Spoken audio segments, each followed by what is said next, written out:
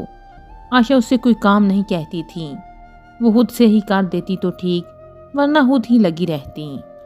صحن میں سرخ مرچیں سوکھنے کے لیے ڈالی تھیں۔ آشا بیٹھی ان کی ڈنڈیاں اتار رہی تھی۔ جلدی یہ کام سمیٹو تو میں مرچیں پسوانے کے لیے لے جاؤں۔ وہ منہ بناتی یہ ناپسندیدہ کام کرنے بیٹھ گئی۔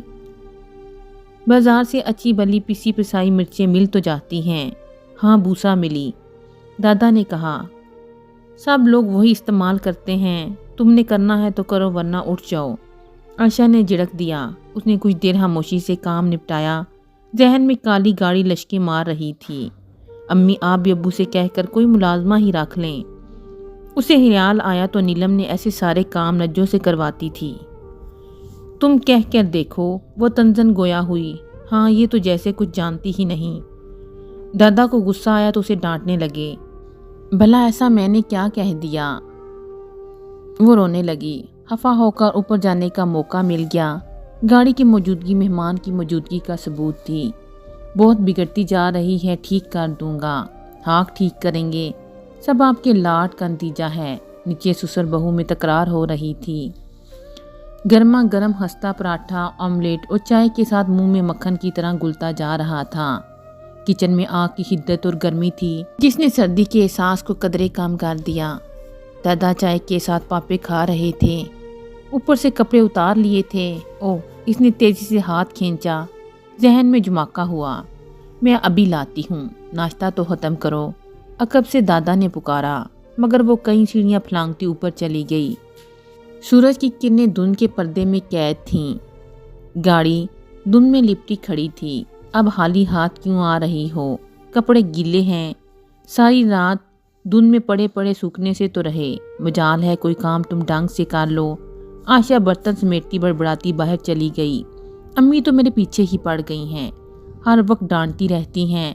ناراض ہے تو تھوڑا پیار سے مناؤ، کراچی چلی جاؤں، یہی چاہتی ہیں وہ، تیرا ہی بلا چاہتی ہیں۔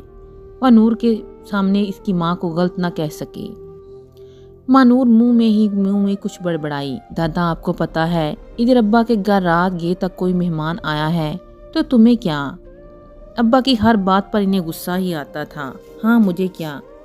اس نے لاپرواہی سے کندھے اچکائے، چائے کی پیالی لبوں سے لگائی۔ شام کو رابعہ نے آ کر بھی یہی سوال کیا تھا، مجھے کیا پتا؟ اس نے لاپرواہی سے کندھے اچکائے۔ تمہارا رشتہ دار ہے یا نیلم کا؟ کون جانے، ہمارا ہوتا تو یہاں آتا۔ ہو سکتا ہے ابا کا کوئی جاننے والا ہو۔ نیلم سے ملنے تو آج تک کوئی نہ آیا۔ نیلم کے گھر چلیں۔ کیوں؟ دل تو چاہتا تھا مگر بظاہر آناکانی کرنے لگی۔ وہ تمہارے ابا کا گھر ہے، ڈرتی کیوں ہو؟ تھوڑی سی بحث کے بعد وہ راضی ہوگی۔ تو جسوس کی ماری دونوں وہاں پہنچی تو نجو بہت سی گاجریں دو دو کر ٹوکرے میں رکھ رہی تھی۔ کیا کر رہی ہو؟ باجی گجریلا بنوانے لگی ہیں، دودھ کی یہ 2 بڑی بالٹیاں بری رکھی ہیں، میوے الگ، کہتی ہیں بدر کو بہت پسند ہے۔ پسند بدر کو ہے اور گاجریں کش کر کر کے بازو میرے رہ جانے ہیں۔ اس کے انداز سے لگتا تھا آج اسے حادثہ کام کرنا پڑا ہے۔ بدر کون؟ رابعہ نے جلدی پوچھا۔ نیلم باجی کا ماموں زاد ہے، نہ جانے کہاں سے ڈھونڈتا ڈھونڈتا پہنچ گیا ہے۔ سنا ہے اس کا انداز رازدانہ تھا، کسی زمانے میں باجی نیلم پر مرتا تھا۔ ہیں؟ دونوں کا منہ کھل گیا۔ تمہیں کیسے پتا چلا؟ خود باجی نیلم نے بتایا۔ چٹھارا لے کر بولی، ارے تم لوگ باہر کیوں کھڑی ہو، اندر آ جاؤ۔ نیلم کمرے سے نکلی تو اندر بلانے لگی۔ وہ دونوں جچکتے ہوئے اندر چلی گئیں۔ وہاں آسم اور محسن بیٹھے ٹی وی دیکھ رہے تھے، مہمان موجود نہ تھا۔ ہاں باجی نور، دونوں اچھل پڑے کہ وہ ان سے حادثہ پیار کرتی تھیں۔ عائشہ نے بھی کبھی ان کے گھر آنے پر اعتراض نہ کیا تھا۔ یہ اور بات تھی کہ وہ اپنے اسکول کی مصروفیات میں وہ کم ہی آتے تھے۔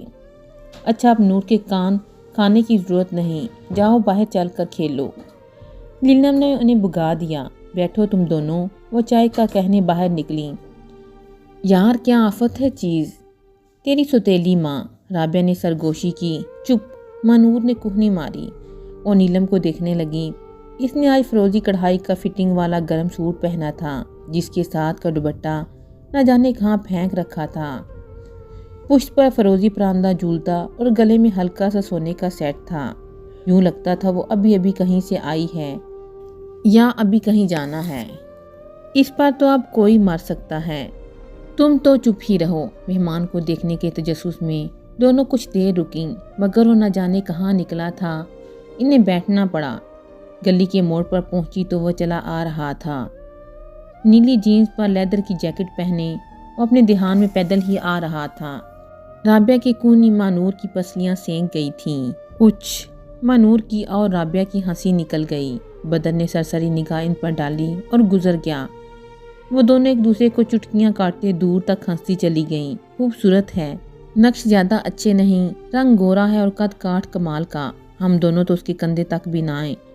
بکواس بند کرو، تم نے کیا اس کا رشتہ بھیجنا ہے؟ ابا آئے تھے، حسب معمول بس تھوڑی دیر بیٹھے، جانے کو اٹھے تو مانور نے بے پوچھا، ابا میں بھی آپ کے ساتھ چلوں؟ ہاں ہاں چلو، وہ فوراً بولے۔ روٹیاں پکاتی عائشہ نے اسے گور کر دیکھا۔ تم نے کیا لینے جانا ہے؟ امی میں آ جاؤں گی نے۔ اس کی تنبیہی نگاہوں کو نظر انداز کر کے اس نے جلدی سے دوپٹہ اوڑھا اور ابا کے ساتھ باہر نکل گئی۔ گھر کے باہر عاصم اور محسن کھیل رہے تھے۔ باجی کو گھر لے جاؤ، ابا نے انہیں آواز دے کر کہا اور خود آگے نکل گئے۔ عاصم اور محسن دائیں بائیں بازوؤں سے لپٹے نعرے لگاتے مانور باجی آ گئیں، سیدھا اندر لے گئے۔ نیلم نہیں تھی، البتہ مہمان ٹی وی دیکھنے میں مشغول تھا۔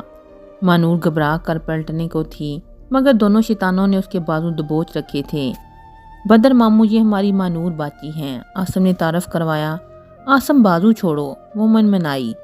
بدر نے دلچسپی سے اس کا گھبرا جانا دیکھا، پھر سر تا پاؤں جائزہ لیتے ہوئے مسکرا دیا۔ اچھا تو یہ ہیں تمہاری مانور باجی؟ مانور سمٹ سی گئی۔ بھئی یہ تو اس میں بسمہ ہیں۔ کیا ہیں؟ وہ دونوں قدرے حیرت سے دریافت کیا۔ اپنے نام کی طرح خوبصورت۔ وہ گھبرا کر تیزی سے باہر نکل گئی۔ توبہ کتنا بے باک ہے۔ نیلم کچن میں تھی، وہ اس کے قریب جا کھڑی ہوئی، گھبراہٹ میں سلام کرنا بھی بھول گئی۔ بہت اچھے وقت پر آئی ہو، مچھلی بس تیار ہی ہے۔ وہ مسالہ لگی مچھلی تال رہی تھی۔ ذرا الماری سے کیچپ تو نکالو۔ مانور نے الماری کھولی جو نت نئے بازاری مسالوں اور چٹنیوں سے بھری ہوئی تھی۔ نیلم اور کتنی دیر ہے، اب صبر نہیں ہوتا۔ وہ کچن میں آ کھڑا ہوا۔ بہت ندیدے ہو، بس تیار ہے۔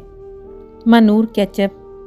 مانور کو اتنی ساری بوتلوں میں کیچپ کی بوتل نظر آنا بند ہو گئی، شاید اس لیے کہ بدر کی توجہ اس کی طرف تھی، اور بدر کی توجہ اس لیے تھی کہ اس نے آج تک کسی لڑکی کو اتنا گھبراتے نہ دیکھا تھا۔ اس نے مسکراہٹ دبا کر عین سامنے پڑی بوتل کی طرف اشارہ کیا۔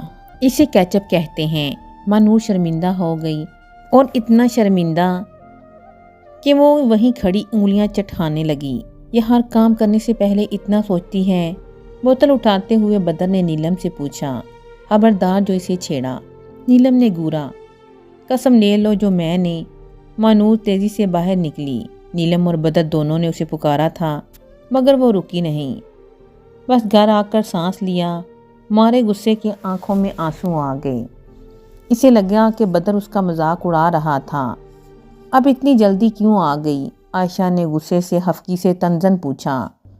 مانور خاموشی سے اوپر آ گئی۔ بدتمیز بےہودہ اکیلی کھولتی رہی۔ تھوڑی دیر بعد محسن پلیٹ میں مچھلی لے کر آ گیا۔ شاید اس کا پوچھ کر سیدھا اوپر ہی آ گیا تھا۔ آپ ہی امی نے آپ کے لیے بھجوائی ہے۔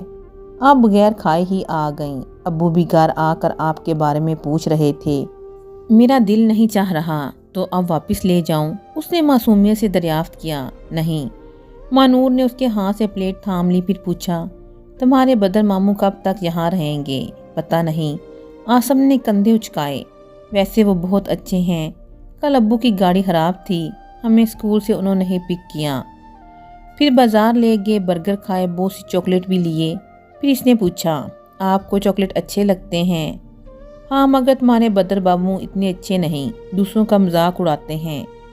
مانور کو پھر سے غصہ آ گیا، انہوں نے آپ کا مذاق اڑایا تھا؟ وہ فوراً معاملے کی تہہ تک پہنچ گیا۔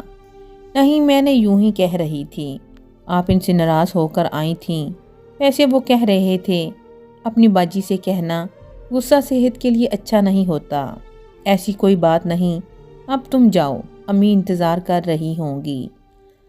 مانور نے اسے ٹالا، وہ بھی فوراً ہی اٹھ گیا۔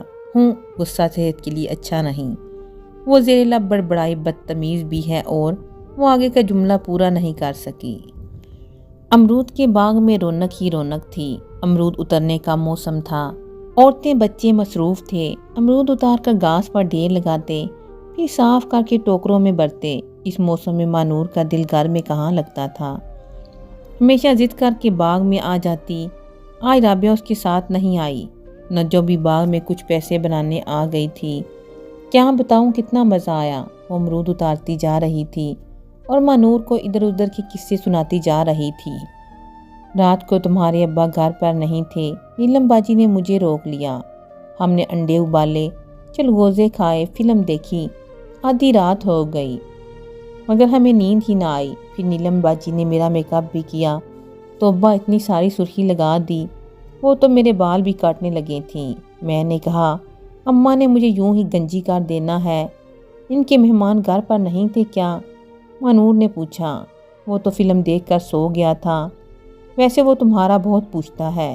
نجو نے امرود کاٹنے والی کینچی گھاس پر رکھی اور ہاتھ جھاڑنے لگی، اس کے ہاتھ سردی سے سرخ ہو رہے تھے۔ میرا کیوں پوچھتا ہے؟ مانور سٹپٹا گئی۔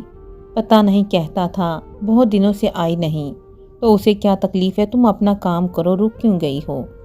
کر تو رہی ہوں۔ وہ مانور کے یوں ڈانٹنے پر برا مان گئی، پھر مانور کے آگے بڑھ جانے پر بڑبڑانے لگی، یہ تو مجاجن ہی بہت ہے، اسے کیا تکلیف ہے جو میرے بارے میں لوگوں سے پوچھتا ہے؟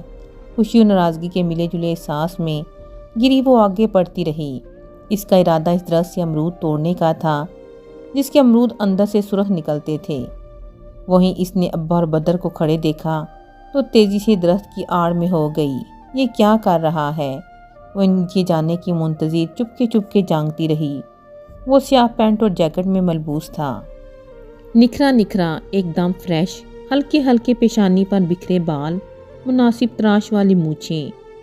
مانور کا دل اپنی لے بدلنے لگا، تبھی ابا دوسری طرف کو چل دیے۔ بدر کا رخ عین اسی کی سمت تھا۔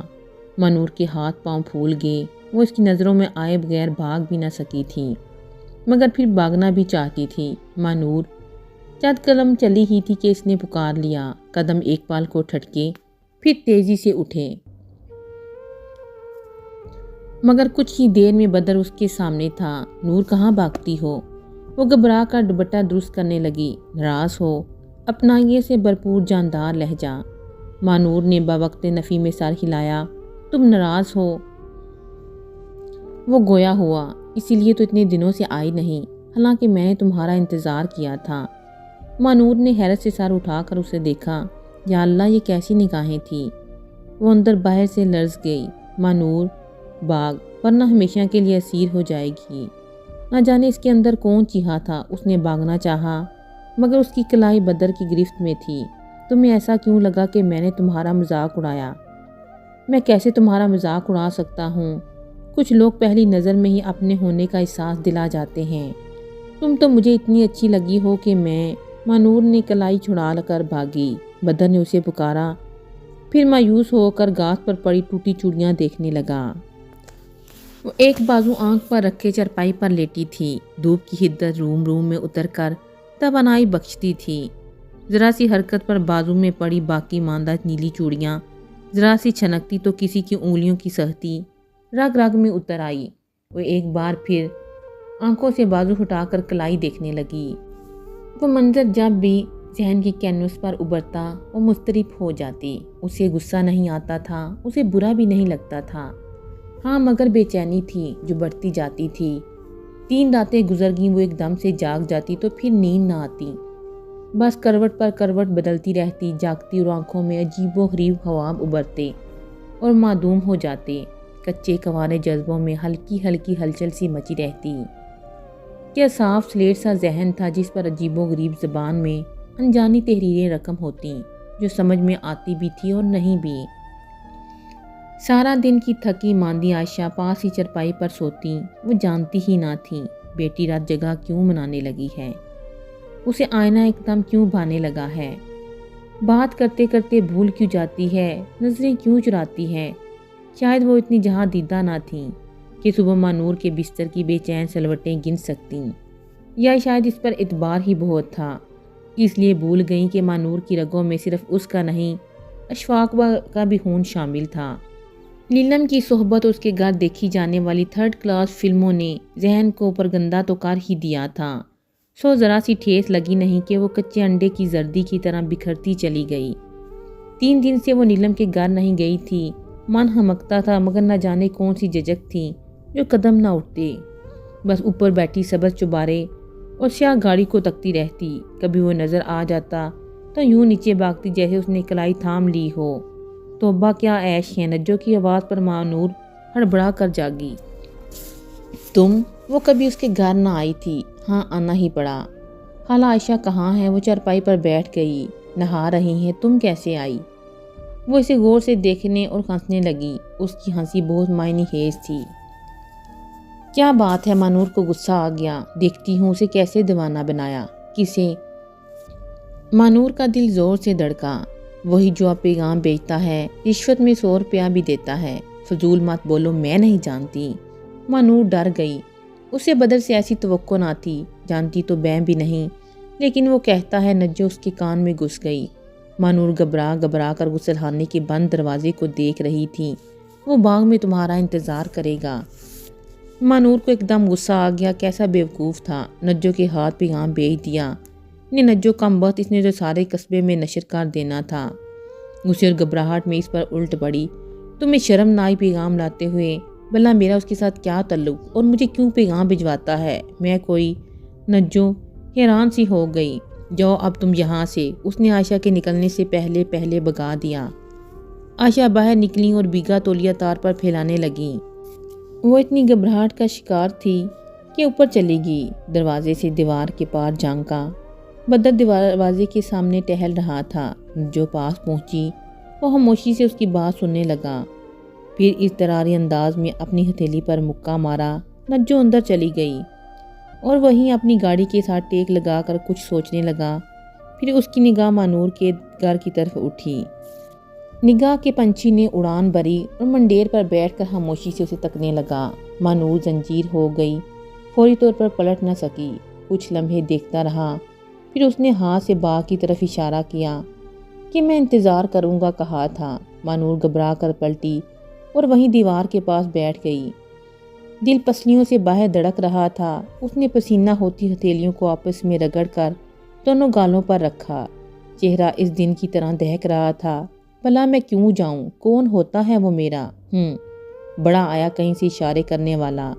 اس نے ذرا اچک کر جھانکا، بدر وہاں نہیں تھا۔ وہ دونوں کونیاں دیوار پر ٹکا کر کھڑی ہو گئی۔ مجھے کوئی گری پڑی لڑکی سمجھ لیا ہے؟ فوراً قدموں میں جا بیٹھے، سر سے دوپٹہ کھسک گیا، ہلکی سی سرد ہوا بال بکھیرے دے رہی تھی۔ اس کی نظروں کے سامنے سبز چوبارے پر سفید کبوتر چکر لگاتے، ڈبکیاں کھاتے، آسمان کی نیلاہٹوں میں مدغم ہوتے تھے۔ اس کے عقب میں امرودوں کا باغ ابھی تک دھند میں لپٹا تھا۔ مجھے یقین ہے وہ تم سے محبت کرنے لگا ہے، اس کی نظریں تمہارے چہرے سے ہٹتی ہی نہیں۔ اسے یاد آیا نجو نے یہ بھی کہا تھا، محبت؟ اسے معلوم نہ ہوا۔ ایک ہلکی سی مسکان لبوں کو گوشوں پر مچلنے لگی، ٹھنڈی ہوا کے جھونکوں میں سرور سا در آیا۔ نور نور، کوئی بے تبانہ پکار رہا تھا۔ وہ نیچے تیزی سے بھاگی، صحن میں عائشہ دھوپ میں بیٹھی بال سکھا رہی تھے۔ اسے قدم جگڑ گئے، کیا ہوا؟ عائشہ نے اسے یوں اترتے دیکھ کر پوچھا۔ کچھ نہیں۔ وہ وہیں سیڑھیوں پر بیٹھ گئی۔ عائشہ کی آنکھوں میں ہلکی سی الجھن دار آئی۔ ابھی بھی سوچ لو مانور، ایڈمیشن کھلنے میں وقت ہے، تمہاری زندگی بن جائے گی۔ کسی کے سامنے ہاتھ نہ پھیلاؤ گی، اپنا کماؤ گی، اپنا خرچ کرو گی، اپنے فیصلے خود کر سکو گی۔ مانور گمسم سی بیٹھی تھی، گویا ان کی بات سنی ہی نہیں۔ نہیں نہیں، میں نہیں جاؤں گی، کسی کو پتہ چل گیا تو۔ تیز تیز قدموں سے اونچی نیچی پگڈنڈیاں عبور کرتے ہوئے ان کے سانس پھول گئے۔ بس اب جاؤ تم۔ رابعہ نے پگڈنڈی سے اتر کر درخت سے ٹیک لگاتے ہوئے سانس درست کرنے کی سعی کی۔ میں اکیلی؟ وہ ڈر گئی۔ رابعہ ہنسنے لگی۔ اکیلی جاؤ گی؟ میں کیا کباب میں ہڈی بنوں؟ مجھے بہت ڈر لگ رہا ہے، اور شال کے باوجود یہاں باغ میں ٹھنڈ بہت زیادہ تھی، یا شاید مارے خوف کے کپ کپی چھوٹ رہی تھی۔ پاگل، کھا تھوڑی جائے گا؟ بات سن لینا، کوئی بدتمیزی کی تو کھینچ کے تھپڑ دے مارنا۔ اب جاؤ بھی، دیر ہو رہی ہے، شام گہری ہو گئی، تمہاری اور میری امی ڈھونڈنے نکل کھڑی ہوں گی۔ رابعہ نے اسے دھکیلا۔ مجھے کیا معلوم کہاں ہے؟ 2 قدم چل کر وہ بھی اٹک گئی۔ رابعہ کے اکسانے پر آ تو گئی تھی، مگر اب ہاتھ پاؤں پھول رہے تھے۔ وہ تو سنتے ہی اچھل پڑی تھی۔ بے وقوف، وہ اتنا ہینڈسم بندہ تمہارے لیے تڑپ رہا ہے اور تم ہو کہ نخرے دکھا رہی ہو۔ میں تو پہلے ہی کہتی تھی تم بزدل ہو۔ بات سننے میں کیا حرج ہے؟ دیکھو تو صحیح کہتا کیا ہے۔ بس گڑی بار واپس آ جائیں گے۔ بے ایمان دل تو پہلے ہی ہلکا سا سہارا چاہتا تھا، سو مل گیا۔ بے وقوف، رابعہ نے سر پر ہاتھ مارا۔ دل کی آنکھوں سے دیکھو، بلکہ وہ تمہاری خوشبو پہچان کر چلا آئے گا۔ اب خدا کے لیے جلدی کرو، ورنہ اپنے ساتھ مجھے بھی مرواؤ گی۔ اور ہاں، جلدی آنا۔ یہ نہ ہو وہاں دونوں بیٹھے کوئی فلمی گانا۔ بکواس مت کرو۔ وہ تیز تیز قدموں سے آگے چل دی۔ امرود کی شاخوں میں سرد ہوا سرسراتی تھی۔ شاخوں میں چھپے طوطے کچے پکے امرود کتر کتر کر نیچے پھینک رہے تھے۔ خشک و سبز ملی جلی گھاس نام تھی۔ باغ کے وسط تک آتے آتے اس کی سانس پھول گئی۔ اپنے ہی قدموں کی آہٹ دہلاتی تھی۔ شال بار بار سر سے پھسل جاتی، شائیں شائیں کرتی ہوا کئی بار چونکاتی تھی۔ وہ تھک کر ایک درخت سے ٹیک لگا کر کھڑی ہو گئی۔ سانس کا اتار چڑھاؤ نارمل نہ ہوتا تھا، اس سے سر اٹھا کر ادھر ادھر دیکھا۔ یہ اس کے باپ کا باغ تھا۔ وہ کئی بار یہاں آ چکی تھی، مگر آج لگتا تھا وہ کسی اور کے باغ میں چوری کی نیت سے گھسی ہے۔ کہاں ہوگا؟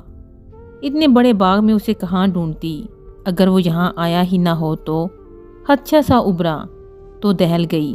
انتظار بھی تھا، مگر اندر کہیں خواہش تھی وہ نہ آئے۔ تب ہی کسی نے عقب سے بازو بڑھا کر آنکھوں کے سامنے چٹکی بجائی۔ وہ دہل کر پلٹی، ڈر گئی۔ بدر ہنسا اور سامنے آ گیا۔ مانور نے جلدی سے رخ موڑ کر شال کو ماتھے تک کھینچ لیا۔ بہت انتظار کروایا۔ اس کے لہجے میں شکوہ ابھرا۔ مانور کی نگاہیں گھاس میں نہ جانے کیا تلاشنے لگیں۔ لیکن مجھے یقین تھا تم ضرور آؤ گی۔ نہیں، میں تو امرود لینے آئی تھی۔ لرزتا لہجہ، بودا بہانہ۔ تو پھر کھڑی کیوں ہو؟ امرود لو اور جاؤ۔ وہ خفا ہو کر پیچھے ہٹا۔ مانور بے باسی ہو کر انگلیاں چٹکانے لگی۔ بدر نے تیرچھی نگاہ سے اسے دیکھا اور ہنس دیا۔ ہلکی سی چپٹ اس کے سر پر لگائی۔ پاگل، محبت کی خوشبو کو کون قید کر سکا ہے؟ تم یہاں میرے لیے آئی ہو، اس کی گواہی میرا دل دے رہا ہے۔ اور مجھے دیکھو، نہ جانے کب سے یہاں سردی میں کھڑا تمہارا انتظار کر رہا ہوں۔ مانور نے ذرا سی نظر اٹھا کر اسے دیکھا۔ اس کی ناک اور کان سرخ ہو رہے تھے۔ سیاہ گرم سوٹ میں اس کی سفید رنگت بے حد نمایاں ہو رہی تھی۔ مانور کو فخر سا محسوس ہوا۔ یہ شاندار سا شخص اس کے پیچھے پاگل ہو رہا تھا۔ کیا دیکھتی ہو؟ مانور نے نگاہ چکا لی اور بدوقت بولی، اگر میں نہ آتی خدا کی قسم یہاں رات گزار دیتا۔ اس کے بردسیہ جملے اور محمور لہجے نے مانور کو مکمل بے بس کر دیا۔ مانور کو اپنا آپ پر کٹی چڑیا کی طرح بدر کے قدموں میں پڑا محسوس ہوا۔ میرے پیار کی ڈور اتنی کمزور تو نہیں نور۔ درخت کے تنے پر ہاتھ ٹکا کر وہ ذرا سا جھکا۔ میں بہت دیر سے تمہیں دیکھ رہا تھا۔ آپ میرا تماشا؟ اس نے غصہ دکھانا چاہا، مگر لہجے میں بے بسی دار آئی۔ تم بہت اچھی لگ رہی تھی۔ گھبرائی گھبرائی شرمائی سی۔ ہر طرف مجھے کھوجتی ہوئی۔ مانور کے لب سل گئے۔ جانتی ہو تمہیں یہاں کیوں بلایا تھا؟ مانور بولنے کے قابل کہاں تھی۔ وہ اس کے حواسوں پر چھاتا جا رہا تھا۔ اس کے ملبوس سے اٹھتی خوشبو حسان میں جگڑ رہی تھی۔ بدر نے بہت غور سے اس کے کپکپاتے لبوں، اٹھتی گرتی پلکوں کو دیکھا، پھر آہستگی سے اس کا سرد ہاتھ تھام لیا۔ مانور نے ہاتھ چھڑانا چاہا مگر اس کی گرفت کلاہی پر چلی گئی۔ مانور کے اندر غضب کی مزاحمت اٹھی مگر وجود بے بس مجسمے کی طرح ساکت رہا۔ ایک ایک کر کے باقی ماندہ چوڑیاں ٹوٹتی چلی گئیں۔ لو، ایک ایک دو دو کر کے اسی کلائی میں چوڑیاں چڑھتی چلی گئیں۔ تمہارے ہاتھ میں یہ چوڑیاں زیادہ اچھی لگیں گی۔ مانور نے بوجھل ہوتی پلکیں کھولی۔ اس کی کلائی میں سرخ ریشمی چوڑیاں سج رہی تھیں۔ یہ مانور نے حیرت سے اسے دیکھا جو پیچھے ہٹ کر کھڑا ہو گیا۔ جاؤ مانور، آج موسم بہت ظالم ہے، دل بے مان، جاؤ کہیں تمہیں دیر نہ ہو جائے۔ مانور کسی خواب سے جاگی تو تیزی سے پلٹی۔ مانور، پھر کب ملو گی؟ کل نہیں پرسوں، وہ کہہ کر رکی نہیں، بھاگ گئی۔ رابعہ مزے سے بیٹھی امرود کھا رہی تھی، اسے دیکھ کر کھڑی ہو گئی۔ تم تو بہت جلدی آ گئی، میرا تو خیال تھا ایک آدھ گانا۔ مانور نے جھنجھلا کر اس کے کندھے پر ہاتھ مارا تو رابعہ نے اس کا ہاتھ پکڑ لیا۔ ہیں یہ کیا؟ اس نے شرارت سے بھویں اچکائیں۔ جب گئی تھی تو نیلی اور اب یہ سرخ چوڑیاں۔ اس نے شرما کر بازو شال میں چھپا لیا۔ اچھا، جب حالہ عائشہ نے پوچھا کہ یہ چوڑیاں کدھر سے آئی ہیں تو مانور گھبرا گئی۔ احمق، کہہ دینا رابعہ نے تحفہ دیا ہے۔ اب یہ بتاؤ کہ اس کے کان پر جھک گئی۔ نہیں مانتی، سمجھا کر تھک گئی ہوں۔ ناصرہ کی امی اپنا دکھڑا رو رہی تھیں۔ کیا کہتی ہے؟ دماغ ساتویں آسمان پر، کہتی ہے اس کی شکل اچھی نہیں۔ ناصرہ کا آج کل رشتہ آیا ہوا تھا، اچھی ملازمت، اچھا خاصا گھر، شکل و صورت بس معقول ہی تھی۔ بس یہ لڑکیاں بھی حقیقت سے نظریں چرائے خوابوں میں جیتی ہیں۔ بھیجنا اسے میرے پاس، سمجھاؤں گی ضرور عائشہ، میں بہت پریشان ہوں، اس کا کچھ تو بنے کہ دوسری کے بارے میں سوچوں۔ اسے رخصت کرنے کے بعد عائشہ نے سلائی کڑھائی کا سامان سمیٹا اور اندر چلی گئی۔ مانور آئینے کے سامنے بیٹھی دل کی شکل کے ٹاپس پہن کر دیکھ رہی تھی۔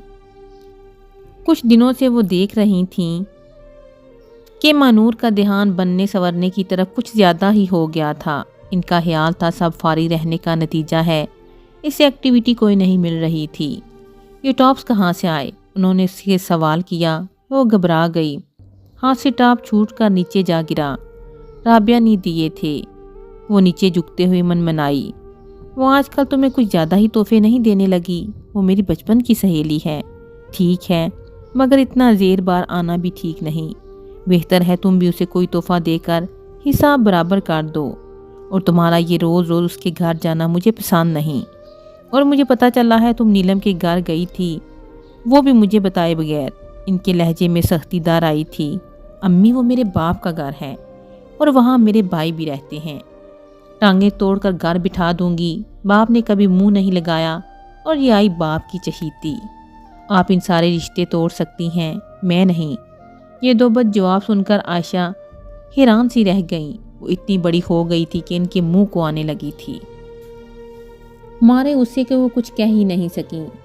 ان کے اس طرح خاموش ہو جانے پر مانور شرمندہ سی ہو گئی۔ اپنے دل کا چور چھپانے کے لیے اسے ماں سے یوں بدتمیزی نہیں کرنا چاہیے تھی۔ تب ہی رات کو جب وہ سونے لیٹی تو اس نے ان سے معافی مانگ لی۔ میں تمہارے نانا کا گھر چھوڑ کر صرف تمہارے لیے یہاں آئی تھی کہ کم سے کم تمہیں باپ کی شفقت نصیب ہو، کبھی کوئی محرومی تمہارا مقدر نہ بنے۔ مگر اس شخص نے ایک دن بھی تمہیں باپ کا پیار نہ دیا، وہ دل گرفتگی سے کہتی رہی۔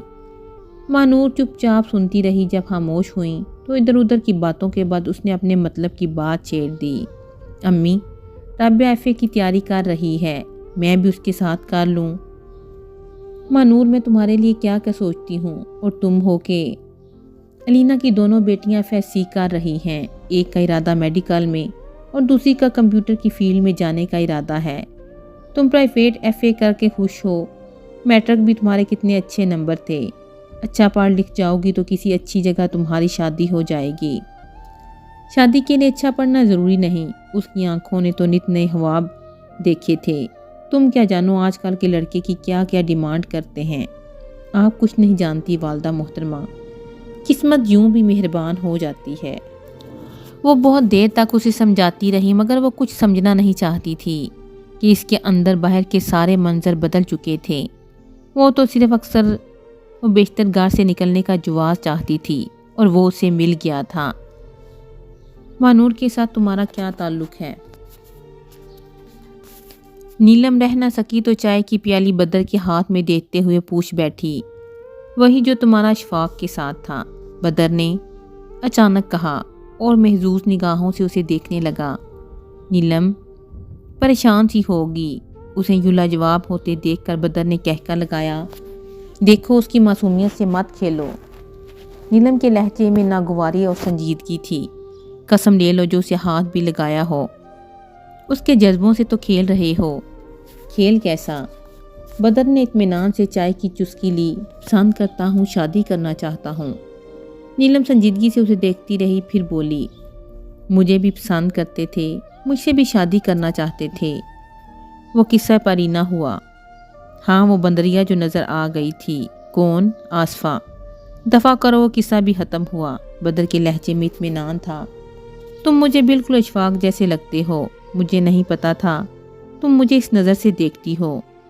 اس کی نگاہوں میں وہ تبسم ابھرا۔ دونوں میں وفا نہیں، دونوں ہی ہر جائی ہو، یہ نہیں تو وہ صحیح، وہ نہیں تو وہ۔ نیلم نے اس کا بےہودہ مذاق نظر انداز کر دیا۔ اشفاق بیچارے کو تم نے کسی قابل نہ چھوڑا، اسے چھوڑو، اپنی بات کرو۔ مانور معصوم لڑکی ہے۔ ہاں ہاں ہاں، اس کی چائے چھلکی۔ آج کا لطیفہ، جو لڑکی گھر والوں سے چھپ کر باغ میں مجھ سے ملنے آتی ہے، ان سے جھوٹ بول کر کئی گھنٹے میرے ساتھ گزارتی ہے، وہ معصوم ہے۔ نیلم کے اندر کچھ چبھنے لگا تو پھٹ پڑی۔ اس کی معصومیت کو تم جیسے بیڑیے جو کھا جاتے ہیں، میٹھے میٹھے لفظوں کے جال میں جگڑ لیتے ہیں، محبتوں کے جان دینے کے دعوے کرتے ہو۔ خوب، ہم تو بیڑیے ہوئے، اور جو خود ہی شکار ہونے کو تیار ہو، اسے تم کیا نام دو گی؟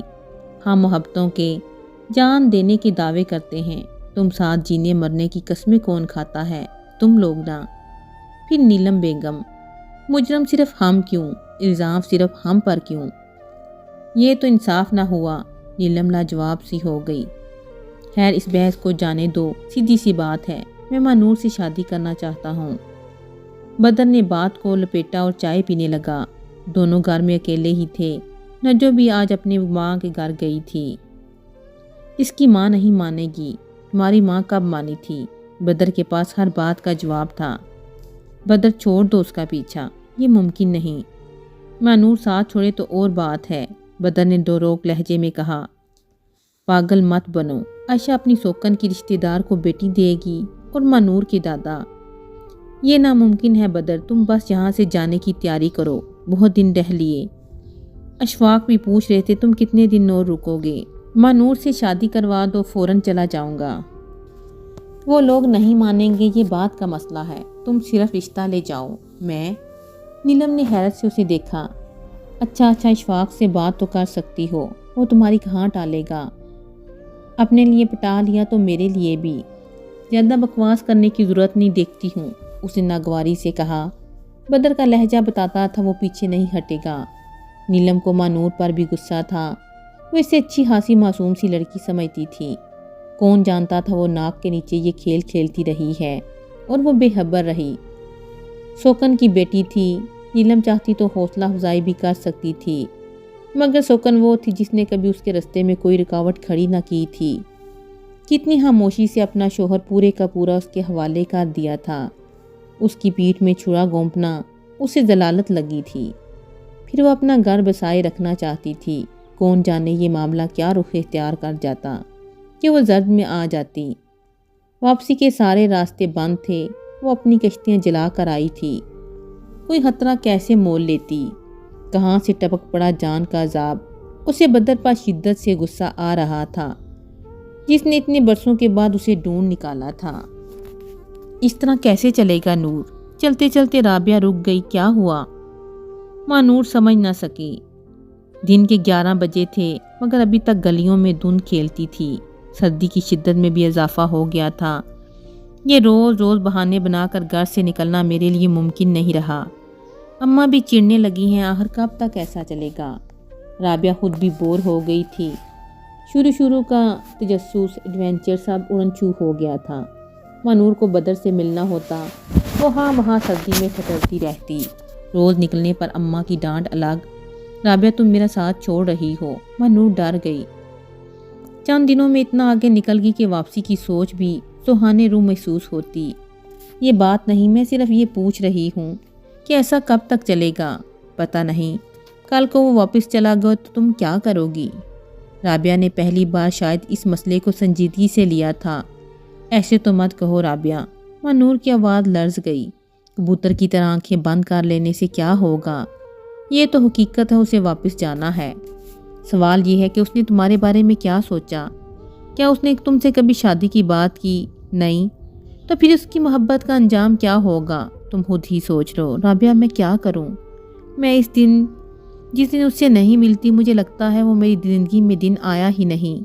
میں اب اس سے دور نہیں ہو سکتی، میں مر جاؤں گی رابعہ۔ مانور پریشان ہو گئی۔ میری مانو تو اس سے خود بات کرو، کم از کم اشارہ تو کرو۔ اگر وہ واضح جواب دے تو ٹھیک، ٹال مٹول کرے تو ملنا چھوڑ دو۔ مجھے اب ڈر لگنے لگا ہے مانور، کسی کو خبر ہوگی تو ہمارا کیا بنے گا؟ بدنامی ہی بدنامی۔ ابو تو میرا گلا گھونٹ دیں گے۔ مانور یہ تصور کر کے ہی کانپ اٹھی، اور خود اس کے ساتھ کیا ہو سکتا ہے؟ اصل مجرم تو وہ تھی، رابعہ تو صرف ساتھ دینے والوں میں سے تھی۔ رابعہ اپنے ساتھ ساتھ اسے بھی ڈرا دیا تھا۔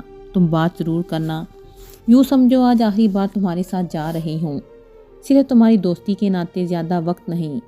میں صرف تم سے کتاب لینے کے بہانے آئی تھی۔ وہ الجھی سی چلتی رہی۔ رابعہ اپنی محسوس جگہ پر رک گئی تھی۔ یار مروا ڈالا سردی میں۔ سیاہ پینٹ اور سیاہ لیدر کی جیکٹ میں وہ منتظر تھا۔ گھر سے نکلنا آسان تھوڑی ہے۔ سوہنی نے کچے گڑے پر دیا عبور کر لیا تھا، ڈوب بھی تو گئی تھی خوب۔ بدر نے داد دی، وہ پلٹ کر شاخ سے پتے نوچنے لگی۔ بدر نے دیکھا، آج اس کے انداز میں وہ سرخوشی نہ تھی جو بدر کو دیکھ کر اس کے وجود پر چھاتی اور آنکھوں سے جھلکتی تھی۔ میرون شال میں وہ چھوٹی سی لڑکی خوفزدہ اور الجھی سی تھی۔ نور، کیا ہوا؟ بدر نے اسے کندھوں سے تھام کر اپنی طرف گھمایا۔ ایسا کب تک چلے گا؟ رابعہ کا سوال اس کے لبوں پر آ گیا۔ اوہ، بدر نے اپنے ہاتھ ہٹا لیے، کسی کو پتہ چل گیا تو؟ تم لڑکیوں کو یہ سوال اتنی دیر کے بعد سوچتا ہے؟ بدر، وہ ایک دم رو پڑی۔ اوہ مانور، پلیز رونا نہیں، میں آج کل اسی کے متعلق تو سوچ رہا ہوں۔ وقت اتنا کم تھا، وہ زیادہ رو بھی نہ سکی۔ یہ ڈر بھی تھا کہیں رابعہ انتظار کر کے چلی نہ جائے۔ نیلم کو بھی شک ہو گیا ہے۔ مانور کا اوپر کا سانس اوپر اور نیچے کا نیچے رہ گیا۔ لیکن تم فکر مت کرو، میری اس سے تفصیل سے بات ہوئی، وہ جلد ہی تمہارے ابو سے بات کریں گی، بدر نے تسلی دی۔ امی اور دادا نہ مانے تو؟ ایک اور خدشہ لبوں تک آیا۔ مانور، بدر نے آہستگی سے اس کے آنسو صاف کیے، تمہیں ہمت کرنا ہوگی۔ جانتا ہوں یہ آسان نہیں، مگر ہم دونوں کی ہمت اسے آسان بنا دے گی۔ میں اب چلتی ہوں وہ رابعہ۔ ہاں تم اب جاؤ، اور دیکھو پریشان بالکل مت ہونا، میں ہوں تمہارے ساتھ۔ خدا حافظ۔ خدا حافظ۔ اب میں تم سے تب ہی ملوں گا جب تم میرے نام ہو جاؤ گی۔ وہ بدر کا دیا ہوا حوصلہ اور بہت سے خوشکن خواب جولی میں بھر کر لوٹی تھی۔ محبت بھی کتنی خوشگوان ہوتی ہے، ہر حقیقت سے نظریں چرائے تصویر میں اپنے ہی رنگ برتی جاتی ہے۔ یہ نہیں جانتی کہ کبھی کبھی تصویر پر لگے خوبصورت رنگ بالکل کچے نکلتے ہیں، جب بکھرتے ہیں تو کینوس پر بدنما دبے رہ جاتے ہیں۔ ابلا انڈا کالی مرچ کے ساتھ کھاتے ہوئے دودھ پتی کا پیالہ ختم کرتے ہوئے اشفاق کی توجہ ٹی وی اسکرین سے ادھر ادھر نہ ہوئی تھی۔ وہ پورے کے پورے نرما کے رقص میں محو تھے۔ ایسے لمحوں میں ان کی توجہ اپنی طرف مبذول کروانا نیلم کے لیے کچھ مشکل نہ تھا، مگر آج وہ خود الجھی ہوئی تھی۔ سیرا ہاتھ نہ آتا تھا کہ بات کہاں سے شروع کرے۔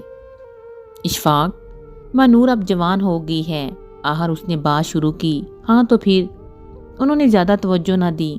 اس کی شادی کی فکر کرو، بیٹی ہے اس کی ماں اور ابا